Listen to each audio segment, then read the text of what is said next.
You're listening to the Money Pig Podcast, brought to you by Goodwin Investment Advisory, where our mission is to lead people to financial peace, independence, and generosity. Once again, I'm your host, Reid Trego, and if you're new to the show, please click follow so you can get our episodes downloaded as soon as they come out. Wherever you're listening, just click follow, like us, whatever you need to do. That way, all the episodes downloaded will be great. Hey, and today, I'm happy to be joined by certified financial planner, professional, Justin Pitcock. Hello, everybody. It's good to have you back, Justin. Today, I wanted to have you on because we're going to talk about the 5 most common mistakes people make in personal finance. All right, let's go. Good topic, right? Yeah. Because you know what I think about? Okay, I'm 50, a little over. Okay. Do you think about retirement? Yeah, I do every once in a while. Not that much. Me too. Yeah, okay, good. But what I actually think about is when I was 20 or 22, starting my work career, like I just didn't know a lot of stuff. And I think a lot of 20-year-olds are like that. However, not to make excuses for us, but they do have the internet now. And so there's a lot of resources available to the young people now that we just totally did not have. Information age, man. It is, right? Yep. I remember getting my first job and my dad's like, hey, I think they're going to have a 401k there. I was like, I don't know what that is. He's like, well, you probably ought to put some money in it. All right. That's good advice. He was self-employed. He probably didn't really know either. I would tell somebody the same thing, but I would maybe give a little more context. A little more detail to that, yeah. But I don't have any extra money. How do I put money in what is this thing? Anyway, so yeah, we hope that people could listen to this and maybe even early on, and it'll give them a little guidance, like the 5 most common avoidable errors. Yeah, and this isn't just for somebody who's getting started. It's for somebody who's about to retire too. We're going to talk about things that are going to be very applicable no matter what stage you're in as far as your financial journey. That's true. We see them all here. Oh yeah. Yeah. Yep. That's awesome. So I'm just going to run through them really fast just so there's nothing waiting out there. Gotcha. Okay. Mistake number 1 is not budgeting effectively. 2 is ignoring emergency savings. 3, neglecting retirement planning. 4, falling into debt traps. And 5 is overlooking investing opportunities. So let's just start with number 1, not budgeting effectively. Tell us about what's the importance of budgeting? So, a lot of people tell me that they budget and then I ask, well, how's that working out for you? And they say, well, we know we spend too much money.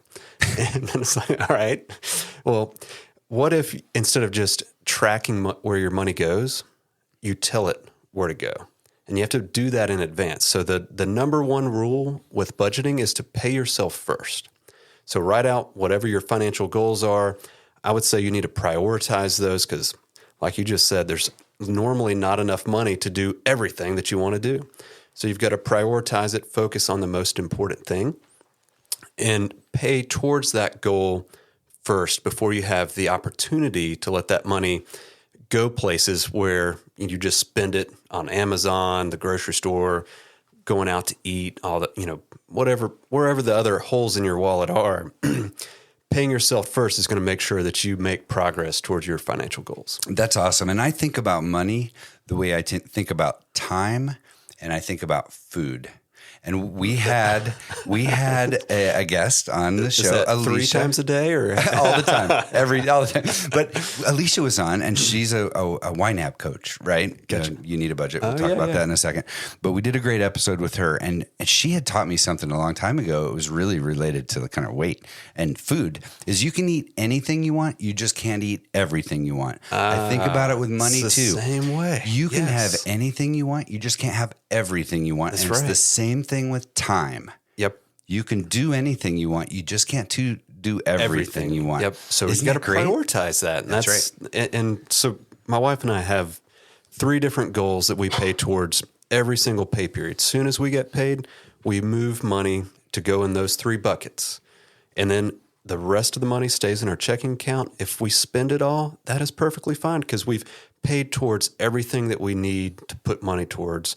And normally by right before the next paycheck comes, it's almost all gone. And we're like, oh, don't spend anymore. You budgeted just the right amount. And that's the key. Yeah. Yep. And so, if you track your spending for a month and you know roughly what it costs to live for a week, great. Now use that data to implement, okay, well, how much extra do you have? And then as soon as that money comes into your checking account, as soon as you get paid, move the excess towards your financial goals. Now, and when you say move the money, like I do it, my wife and I do it through the YNAB app, not the wine app.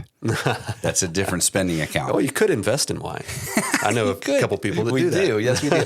So YNAB, youneedabudget.com. It's very, very cool. But yeah, in there, the money shows up. It's green. And now you have to assign that money to your categories. Yes. You said that you have some savings goals that immediately get funded. Yes, immediately. Do you have a single fun paycheck. one? Do you have a fun one that you'd want to share? So unfortunately, no. Okay, I do. Okay. The one of them is that we're going to buy like a river property, like a place on maybe the Tacoma River or somewhere up in the mountains. I don't know, something like that. So that we are saving for that. That's one of the categories. We move money there every paycheck, and we get to see that grow. 2 times a month. Absolutely, I love it, and we do too. We have we love tennis. Yep. Going to the Australian Open in 2027. That is the plan. All right. So awesome. We probably started this in 2022. I bet. Wow. Allocating a little money every month to that. And we just see that bucket fill up.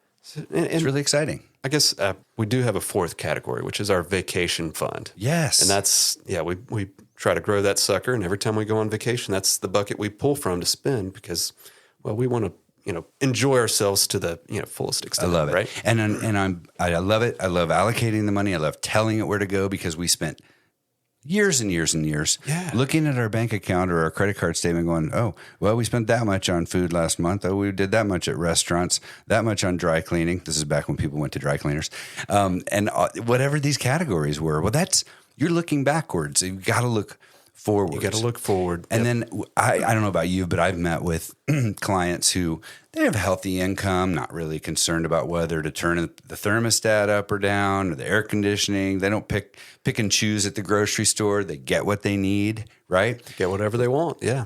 But their money sort of evaporates because it just goes It happens somewhere. to everybody. It doesn't matter how much money you have, how high your income is. Your money will disappear if you don't tell it where to go. That's right. And I always compare this to like I have a really big backyard, and I have a dog, and so we go out in the backyard. We have to keep her on a leash because she would see a deer and chase it.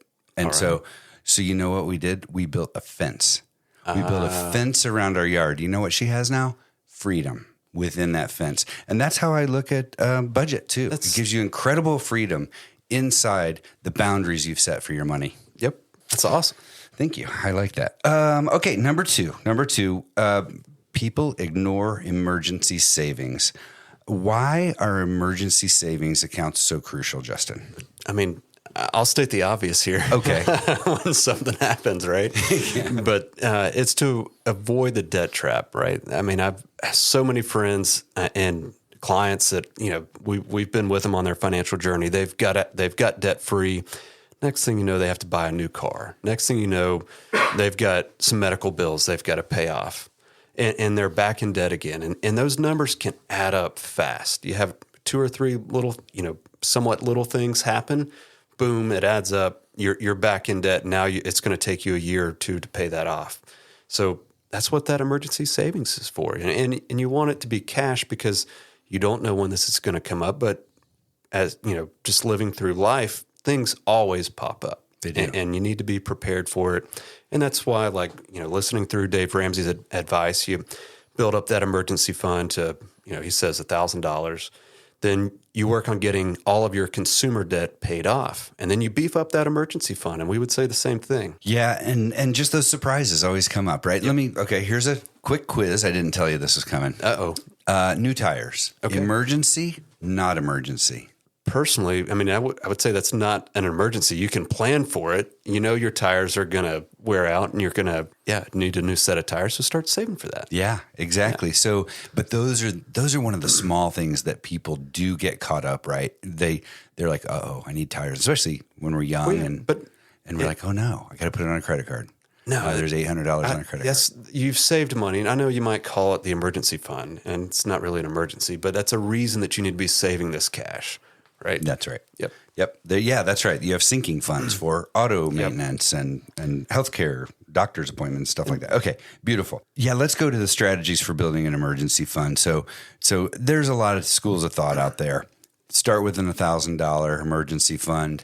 Another one is cover your largest deductible, your insurance deductible. Explain that one. Yeah, I mean, so if let's say your health insurance deductible is $13,000, high deductible plan, right? Yeah, that's a really high deductible plan.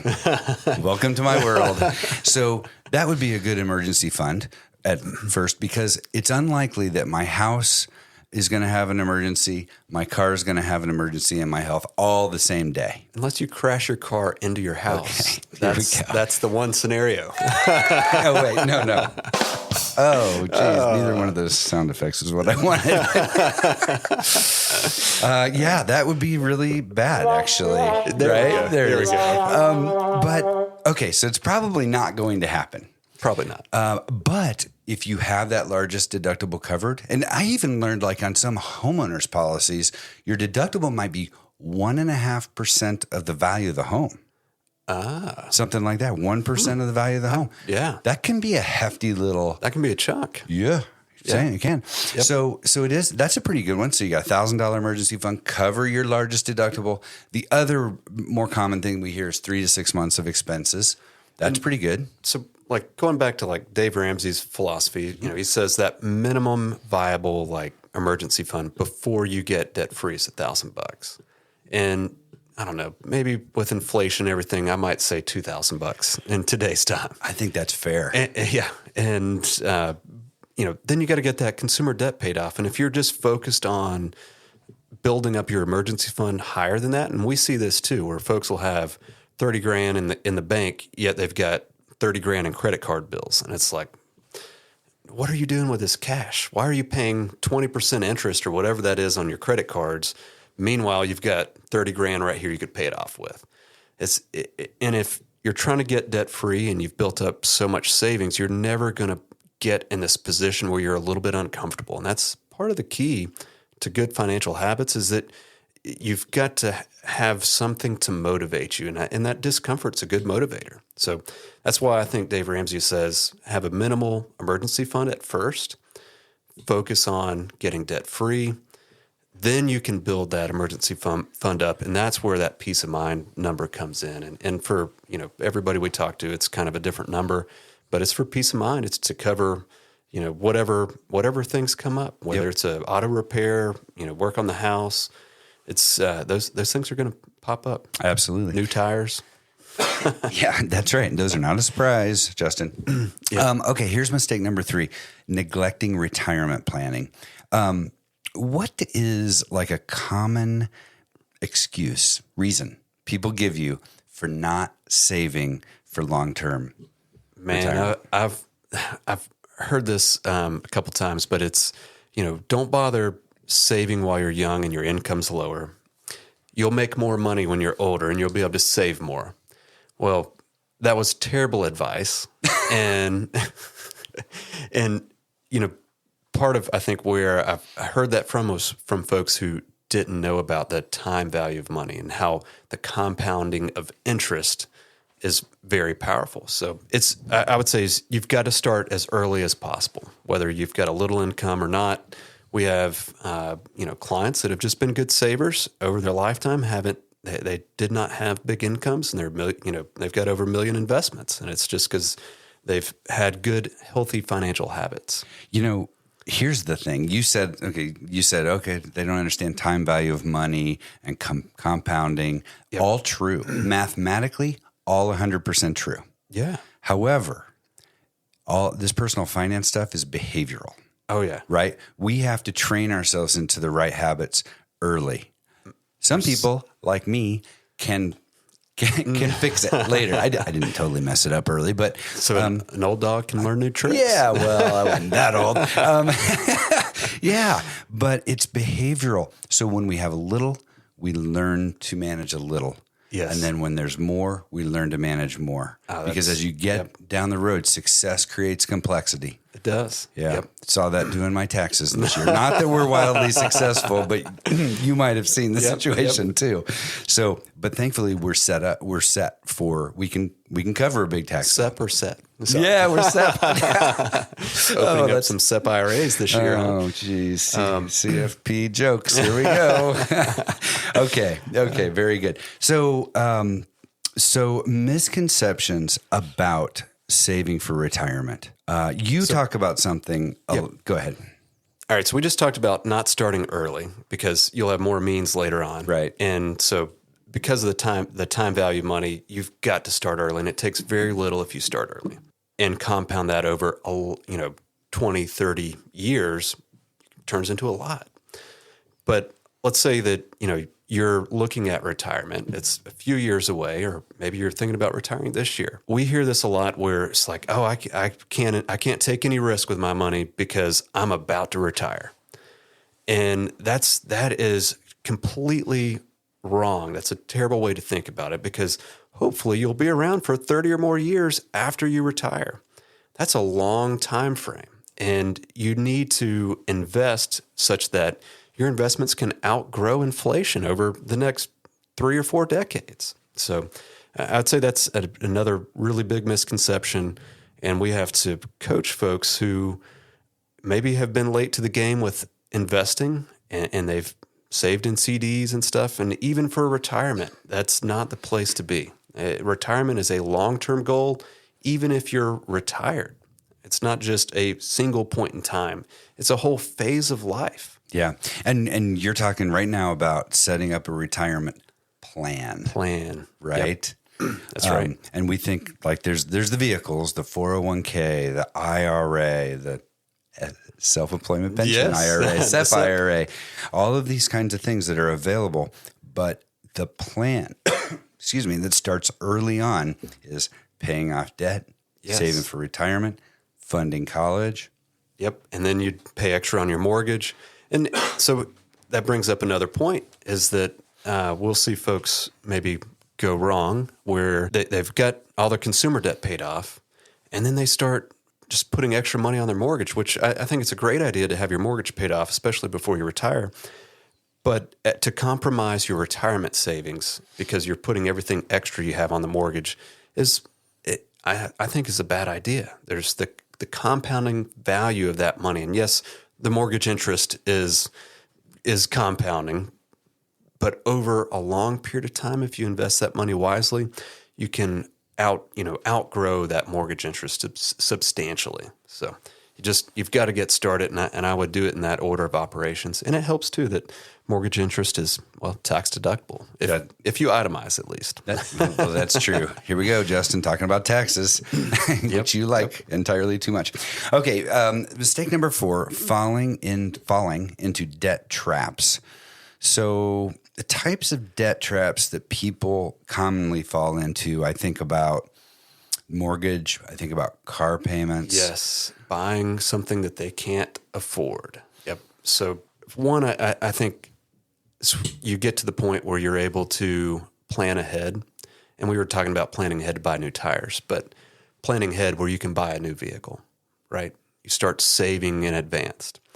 And so ideally for, buying a new vehicle, that could be a cash purchase, but you have to think differently than everybody else. Everybody else is going out there very little to put down on a car. It's way more car than they should afford. What can you afford a month? 8%. Right? That's where they start. Yep. I'm saying like that's where the salesperson starts. What can you afford a month? Yeah. Don't listen to them. Right. So, Reid, you were saying basically 8%, right? 8% of your income. That's a guideline, yeah. Could go towards a car payment. Mm-hmm. Car payments, total vehicles in your house. And same thing with a house. If you buy too big of a house, you're not going to be able to have extra money to save for retirement, for one. You're not going to be able to have extra money to do the things that you love to do. So, and unfortunately, we see folks that are coming to us for financial consulting. They have too much house. They have too much car, and they're not able to make progress everywhere else. And I know at least Tim Goodwin's told people to go sell their nice new cars and Really? Trade it in for something else. Is that right? If you really want to improve your situation, you've got to make some drastic changes. So you can hear that advice without calling Dave Ramsey's show. Yeah. You can hear it here. Yeah. No, but the budget guidelines, speaking of budgets up for earlier, like on mortgage, your housing should be not more than 25% of. Yes. And now whether it's gross pay or take home pay, it depends who you're listening to. Yep. Just be around there. And the cars, not more than 8% should go toward. Yep. So if you go in to buy a car and you figure out you're going to have to finance this thing, and there's got to be a limit on the time too, like a 3-year note maybe. Yep. If you're going to finance it for 7 years to get it down to 8% of your income, that's a bad idea. 3-year max, put 20% down. Don't let it be more than 8%. That's that 23-8 rule that I stole because it's really, really smart. Oh, I like that. Yeah. Yep. That's good. What about strategies for managing and reducing debt then? Dave's got some really good advice on this too. I mean, the snowball strategy works, and I mean, I think you could Google videos online, and he can prove it to you that if you pay all the extra that you have on the smallest debt first, you're going to pay less in interest, and you're going to get debt free faster. And so it's I firmly believe in that strategy. And so for anybody who's trying to get debt free, maybe you've got student loans, maybe you've got the car note and credit cards, whatever. Put everything extra you have on the smallest one first. And if you have multiple loans, like for example, student loans, they're normally broken up into a lot of little small loans with, because there's loans for each semester, sometimes 2 or 3 for each semester. So there's a bunch of these little small loans. So everything extra go on that smallest loan. Then that payment that was attributed to that one loan is gone. You're in a stronger financial position every time you eliminate a payment, and you're able to snowball what was going for that payment into the next. And so you're putting more and more, you're making progress faster because you've eliminated the next smallest debt. And there's a lot of evidence that focusing our effort in one place is more effective, right? Absolutely. Yeah. Absolutely. Good. Okay. How about mistake number 5? This is the last one. Overlooking investing opportunities. So why investing, and I'm going to say investing in securities and the market, something like that, right, is essential for long-term financial growth? Man, well, sorry, I'm getting a little sidetracked here. I heard about this investing opportunity where I could buy a new Cybertruck. Cybertruck? Yeah, Cybertruck. The Tesla Cybertruck. Yeah. Well, that's not going to work for me because I'm an outdoors guy. But 2, we got to think about what is really an investing opportunity. Vehicles are typically going to depreciate. We've had a few oddball years here recently where vehicles have actually increased in value, but that's not been the historic norm. And I don't think it's going to happen very often in the future either. So mostly just caused by supply chain disruptions, right? Yeah. When the salespeople tell you it's an investment, it's not. Okay. And same thing with like insurance products. I mean, we did this whole episode on what we do not recommend, right? So you could listen to that.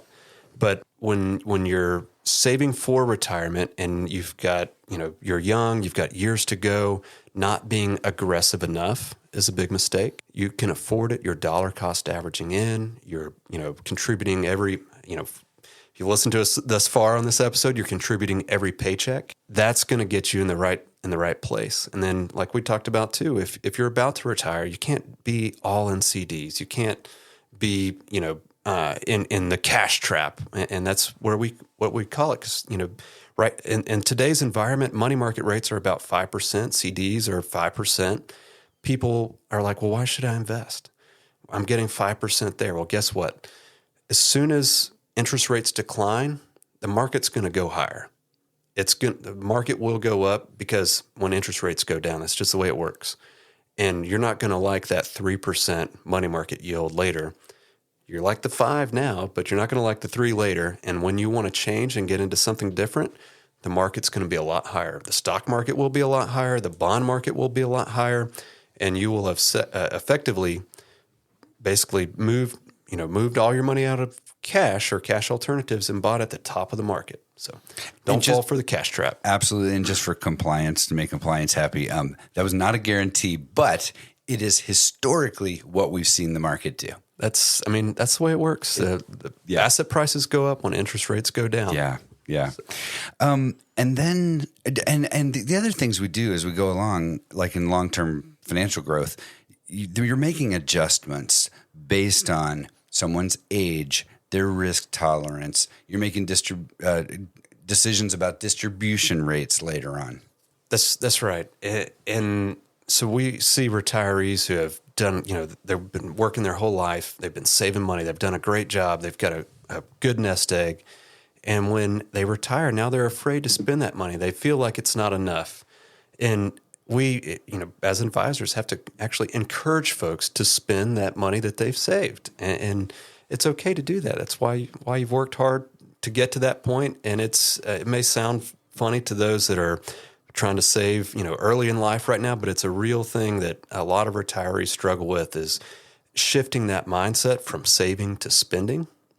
But that's what that money's for. And working with an advisor can look at your plan, the timing of different cash flows, like when a pension could start or Social Security, how much you can spend in these different phases of life, even phases of retirement, like pre-Social Security. If you retire early, if you retire before 59 and a half, you're going to have different options than somebody that retires after that. Yeah.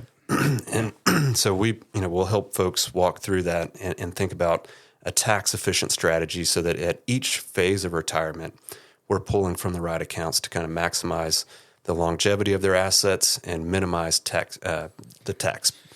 Yeah. I think there's a proverb that says a good man leaves an inheritance to his children's children. Yeah. Yeah. And that's good. It's good to have something to pass along to your children and their children.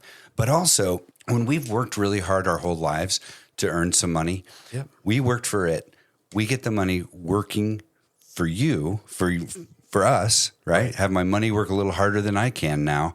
And then I want to be able to use that as a tool to enjoy have life, impact. To have impact, to be generous, all those things, right? Absolutely. Yeah, that's being intentional about things. Yeah. Yeah, rather than just letting things happen. Because there are a lot of fears and misconceptions about investing. People think, it's just gambling. The Wall Street Journal used to have that thing. And, I remember in the 80s or maybe the 90s, I get the Wall Street Journal and I'd read, they'd have the dartboard versus the professionals. And they would have taken a dart and thrown it at a dartboard and picked a stock versus the professional picks. And I think the darts won at least half the time. Well, that's not our approach here. No, it's not. We build very diverse portfolios that have hundreds of stocks, and we know that our performance within reason should perform similar to a benchmark, and we use technology to do that. And so none of our client accounts are going to be like throwing a dart at a dartboard. You're not going to be in individual stocks. You don't need to take that risk. The market over time has shown that it's been a great resource to build wealth. And so we want to help clients that, are building wealth and then maintaining that wealth through retirement, helping them pass it down tax efficiently. Yeah, amazing. And then the last thing regarding fear, right, is why are people afraid? They're afraid of the market sometimes because they're afraid to lose their money, right? And you know what? The media sells fear. They do. This is where they make their money. Turn the radio off, turn the TV off, change the channel or something. That's probably one of the biggest pitfalls is people will, based on all the fear on the news, they'll make the worst financial decisions at the worst time. Because typically, and we, as advisors working with hundreds of clients, we start getting phone calls every time the market's down, and we kind of get at this good gauge of the fear. I call it, the client fear gauge. And when we start, if we get a couple calls all in the same day, it's like, that's probably pretty close to the bottom. We need to tell everybody to buy. We need to send out that email. If you got extra cash, it's time to invest. Mm-hmm. But it's because the media blows everything out of proportion. They're trying to sell ads. And we work really hard to educate clients on, yes, there's going to be volatility and having the right behavior. What do we do?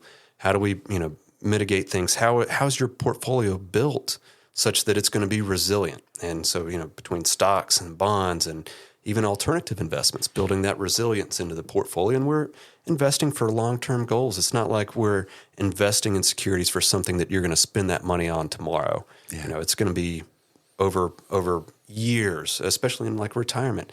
And ideally, from a retiree's portfolio, they're spending 4% or less of that money. So such a small distribution rate, yes, there's going to be fluctuations, but we need that long-term growth trend going up, and we have to invest for that. With a vast majority of that portfolio. Yeah, absolutely. Well, that was amazing, Justin. Yeah, it was fun. Hey, people can find you just here, Jay Pitcock at goodwininvestment.com. Call the office and make an appointment. That's right. Or email us at moneypig@goodwininvestment.com. And remember, wherever you listen to us, click follow, like our episode, maybe give us a little 5-star review. 4-star review. Well, I'll take any review. We're good. We're going to reviews. But constructive feedback. And constructive feedback. Send that to moneypig@goodwininvestment.com. So no, thank you very much, Justin, for being here. It's always great to have you. These are just such great lessons. And just if we can help more people not do these things, just like we talked about, do the right things. Yep. We did our episode a little while back about the things we don't recommend, which was really, really fun. So it's been great. So, and I like to remind people as financial advisors, we manage and rebalance portfolios, and we do our best to build killer portfolios. But the unique value is that we work to understand our clients' individual goals so we can have good planning conversations that are so personal and unique to each individual. So thanks again, Justin, for being here. It was fun. All right. Thanks for listening. We'll catch you all next time. Bye. The Money Pig podcast is hosted by Reid Trego, a financial advisor at Goodwin Investment Advisory. This podcast is intended to share information and perspectives, but should not be interpreted as legal, financial, or tax advice. The opinions shared by participants are not necessarily endorsed by the company. Goodwin Investment Advisory is regulated by the SEC, and the company operates in compliance with applicable securities laws and regulations.